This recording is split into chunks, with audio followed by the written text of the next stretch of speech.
Society tells you that cheating is cheating, a simple equation.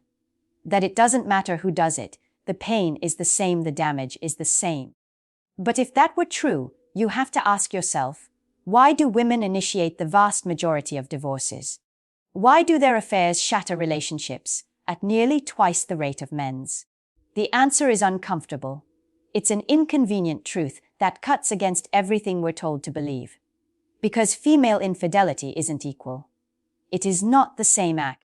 It does not carry the same consequence. And once you understand the cold, hard biology and the deep-seated psychology behind it, you will see exactly why her betrayal is so much more final than yours could ever be. Now, let's be clear. This is the Stoic Manhood Guide. We're not here to condemn women. We are here to see reality clearly, without emotion, without delusion. This is about arming you with the knowledge you need, so you don't waste years of your life fighting for a bond that has already been severed at its root. It's about understanding the game, so you no longer have to be a casualty of it. If you're ready for the truth that modern society refuses to speak, a truth that is vital for your own protection and peace of mind, then stay with me. All right, so we've thrown down the gauntlet. We've made a claim that goes against everything modern society wants you to believe, that when it comes to infidelity, men and women are not playing the same sport. They're not even in the same stadium. To understand this, we have to peel back the layers of comfortable fiction and look at the cold, hard wiring of reality. We'll start with the world you see every day, the world of social judgment. Part 1, the social lie. A rigged game. Picture this. A man in your social circle cheats on his wife. What happens? The judgment is instant. It is brutal. And it is absolute. He's a dog, a loser, a selfish coward who threw away his family for a moment of weakness. His friends condemn him. Her friends crucify him. The story is simple. He is the villain. She is the victim. There are no shades of gray. The verdict is guilty, and the sentence is social exile. Now, flip the script. A woman in that same social circle cheats on her husband. Watch closely how the conversation changes. Does the same instant, merciless judgment fall upon her? Rarely. Instead, the questions begin. The search for a justification. Well, was he really present for her? She must have been so lonely. Her works all the time, she probably felt neglected. Maybe it was a cry for help. Do you see it? His action is seen as a simple, selfish choice. A moral failure. Her exact same action is reframed. It's not a choice, it's a reaction. It's not a betrayal. It's a symptom of his failure. Society immediately puts him on trial for her crime. She becomes the tragic victim of circumstance, driven into another man's arms by a void he created. This isn't a coincidence. This isn't a random quirk of culture. This double standard is a subconscious, societal admission of a truth it refuses to say out loud. That female infidelity is fundamentally more destructive, more final, and signals a far greater catastrophe. Society instinctively knows her betrayal means the relationship is over, dead, unrecoverable. And so, to soften the blow, it builds a narrative of justification around her. It does this because facing the raw truth is too terrifying.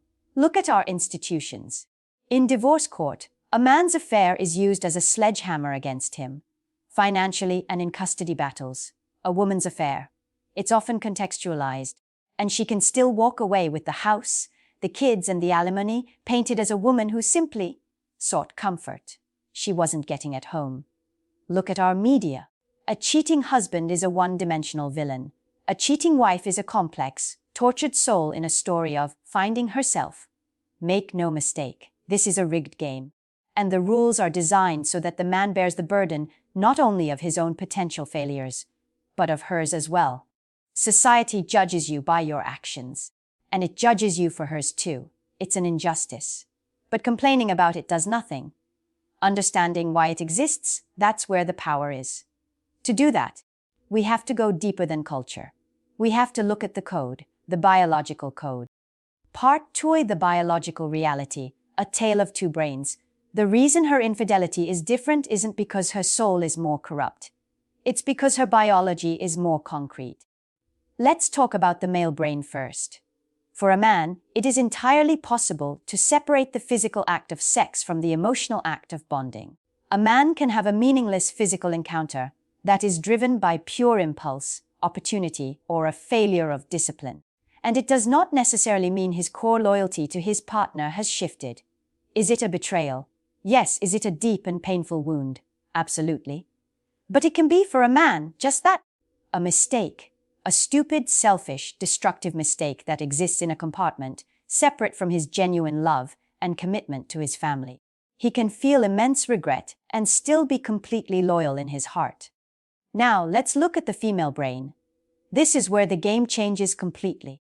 When a woman is physically intimate with a man, her brain is flooded with a powerful neurochemical cocktail. The star player in this cocktail is a hormone called oxytocin. You might have heard of it. They call it the cuddle hormone, or the bonding hormone. But that's too soft. That's a gentle name for a chemical that acts like emotional superglue. Oxytocin is what bonds a mother to her newborn child, creating an unbreakable, primal connection. And it's the same chemical that fires in a woman's brain during physical intimacy. It is a biological mechanism designed to create a powerful, deep, and lasting emotional bond with her sexual partner.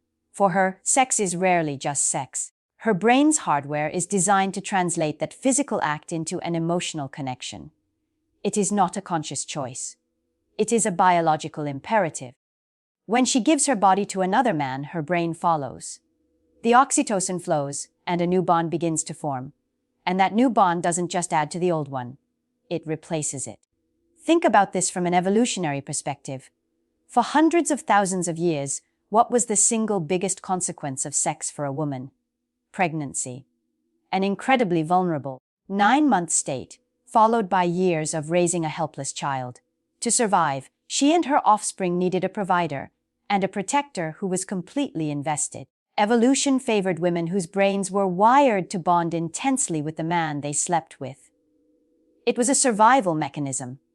That ancient hardware is still running the show today. So let's put it in the simplest terms. A man's infidelity can damage the relationship. A woman's infidelity ends the relationship. Because he might give his body, but she gives her loyalty. His can be a mistake, hers is a decision. He breaks a rule. She changes the game. Once you understand this biological reality, the behaviors you see on the surface, the things that seem so confusing and cruel, they start to make perfect, logical sense. Part 3, the Playbook. Psychological mechanisms and execution. This is the longest and most critical part of our discussion. Because we're moving from the why to the how. We are now going to deconstruct the actual playbook of female infidelity. These are the patterns, the strategies, the scripts. The mate switch phenomenon. Have you ever heard a story from a man who was cheated on? He'll often say the same thing. It was like a switch flipped. One day she loved him. The next, she looked at him with contempt. The little habits he had that she used to find endearing. Now they fill her with rage. The sound of him chewing his food, the way he leaves his socks on the floor, everything about him becomes a source of irritation. This isn't random. This is a feature, not a bug. It's a psychological mechanism that evolutionary psychologists call mate switching. Once her brain has locked onto a new partner, the new source of investment and security, it has a critical job to do. It must sever the bond with the old partner. To do this effectively, it can't just disconnect, it must demonize. Her brain actively begins to rewire itself to find you repulsive. It's a self-preservation tactic. It makes it easier for her to detach without the crippling weight of guilt and to solidify the new bond she is forming. She's not just leaving you. Her biology is burning the bridge behind her to ensure she can't go back. When that switch is flipped, the woman you knew is gone, and she is almost never coming back. The calculated process, she didn't fall. She planned. The second myth we must destroy is the idea that women accidentally fall into affairs. It's a comforting story. It implies a lack of control, a moment of weakness. The reality is that a woman's infidelity is rarely an accident. It is the result of a process. A often long, deliberate, and calculated process. This process has a preparation phase that is invisible if you don't know what to look for. It happens on four fronts. First, the emotional front. She starts creating distance. She stops sharing her day. She becomes quiet, sullen. She starts picking fights over nothing. This isn't because she's suddenly unhappy with you. She is building her legal case. She is creating a list of grievances to justify the decision she has already started to make. She is manufacturing a bad relationship so she can tell herself and everyone else that she had no choice but to look elsewhere. Second, the physical front. She suddenly starts going to the gym 5 days a week. She buys new clothes, new lingerie. She gets a new haircut. A man sees this and thinks, wow, she's trying to look good for me. But you have to ask the hard question, is she looking good for you? Or is she preparing for the dating market? Is she dressing for her husband? Or is she dressing for her co-worker? She is sharpening her tools, getting back in shape not to save her marriage, but to secure her next partner. Third, the logistical front. Her schedule changes. There are new work dinners. Girls' nights out become more frequent. She has new hobbies that take up her evenings and weekends. Her life becomes filled with appointments you are not invited to. And fourth, the digital front. Her phone, which used to be left on the kitchen counter, is now glued to her hand, or it's face down, always. She has new passwords you don't know. She clears her browser history. That phone has become Fort Knox, because it is the command center for her exit strategy. When you see these signs, understand she is not slipping. She is planning. She is laying the groundwork. She didn't trip and fall into another man's bed. She took a running start and jumped. And look, if these signs are sounding painfully familiar, if you're sitting there right now, connecting these dots from your own past or your present, then you understand why this channel exists. We're not here to spread negativity. We are here to provide the manual you were never given. To put a name to the patterns that are designed to keep you confused and in the dark. If you're ready to learn the playbook, so you can protect yourself and choose better, do yourself a favor and hit that subscribe button. Join a community of men who prefer the hard truth over a comfortable lie. Now, let's continue. Rewriting history and cognitive dissonance. So, she's executed the plan, she's with the new man. But now she has a problem, a psychological problem called cognitive dissonance. Her brain has two conflicting ideas. I am a good person, a loyal partner, the heroine of my own story. I have just done something deeply treacherous and destroyed my family.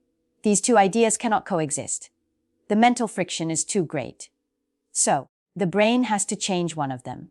And it will never change idea 51. She must be the good guy. So, it has to change idea 2. She does this by rewriting history. That amazing vacation you took 2 years ago, the one you thought was the time of your lives.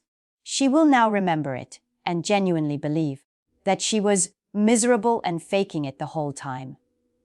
Those years you spent supporting her while she got her degree. She'll reframe it as you holding her back. All the good memories are tainted. All the happy moments are recast as a dark, oppressive prelude to her escape. She does this to absolve herself of guilt. She has to believe the marriage was a nightmare to justify her betrayal. And the scariest part is, she believes her own story. The new version of the past is now her reality. You are not just fighting with your ex-partner. You are fighting with a completely different version of your shared history that exists only in her head. The execution strategies branch swinging, orbiters, and gaslighting finally. Let's look at the specific tactics used during the transition. First is branch swinging. Think of a monkey in the jungle. It will never let go of one branch until it has a firm grip on the next. It's too risky to be left hanging in the air. This is the strategy. She will not leave the security of your relationship until the new one is secured. You will pay the mortgage, provide stability, and be her emotional safety net while she is testing out your replacement. She keeps you around to minimize her own risk until the very last second. Then she lets go. Second is maintaining orbiters. Long before an affair, a woman often cultivates a circle of male friends, exes, and co-workers who are kept in a holding pattern. These are the orbiters, or the backup plan. They provide attention and validation. And if her primary relationship fails, or if she decides to leave, She doesn't have to start from scratch. She just has to activate one of the men already in her orbit. And the final, most insidious tactic is gaslighting. When you confront her with evidence, with the phone records, with the suspicious behavior, what happens? She turns it back on you. You're crazy. You're just being jealous and insecure. I can't believe you don't trust me. Maybe if you weren't so controlling, I wouldn't have to hide things from you. She will make you question your own sanity. She will make you feel guilty for discovering her betrayal. Gaslighting is a smokescreen designed to confuse you, to put you on the defensive, and to buy her more time to complete her mission. It is a profound act of psychological warfare. When you put all these pieces together, the social programming, the biological drivers, and the psychological tactics, the picture becomes undeniably clear. This is not the same act. One is a crack in the foundation. The other is a controlled demolition. So, let's bring this all together, and let's be crystal clear about the fundamental truth this entire discussion is built on. The comfortable lie society sells you, that a man's infidelity and a woman's infidelity are the same act, is dangerously false. A man's infidelity is often a mistake, a failure of his discipline. A woman's infidelity is a replacement, a calculated transfer of her loyalty. This isn't a judgment. It's not about good versus evil.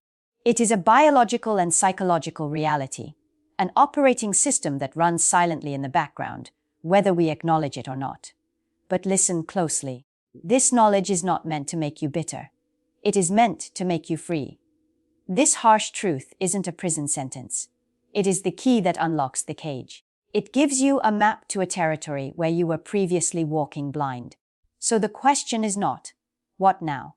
The question is, what will you do with this power? You forge it into a shield. You live by a code. And that code is simple. 1. You set an absolute boundary.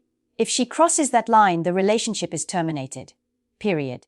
There are no second chances because you cannot rebuild a bond that has been biologically and emotionally demolished. You are not fixing a crack. You are trying to glue dust back together. 2. You trust your gut. That nagging feeling, those red flags you've been explaining away, that is not your insecurity. That is data. Your instincts are the most ancient and reliable warning system you have. Acknowledge it, act on it. And 3. You choose wisely from the very beginning. Prevention is the only cure. Vet your partner's history, her character, and her reverence for commitment before you commit. Ultimately, this understanding liberates you. It allows you to navigate the world as it is, not as you wish it to be. It gives you back the power to protect your heart, your future, and your self-respect. If this truth resonates with you, if you are done playing a game you were never taught the rules to, then join this brotherhood. Subscribe. Share this video with another man who needs to see reality. And leave a comment below with your story. Because we are building a community of men who are armed with the truth. Welcome to the guide.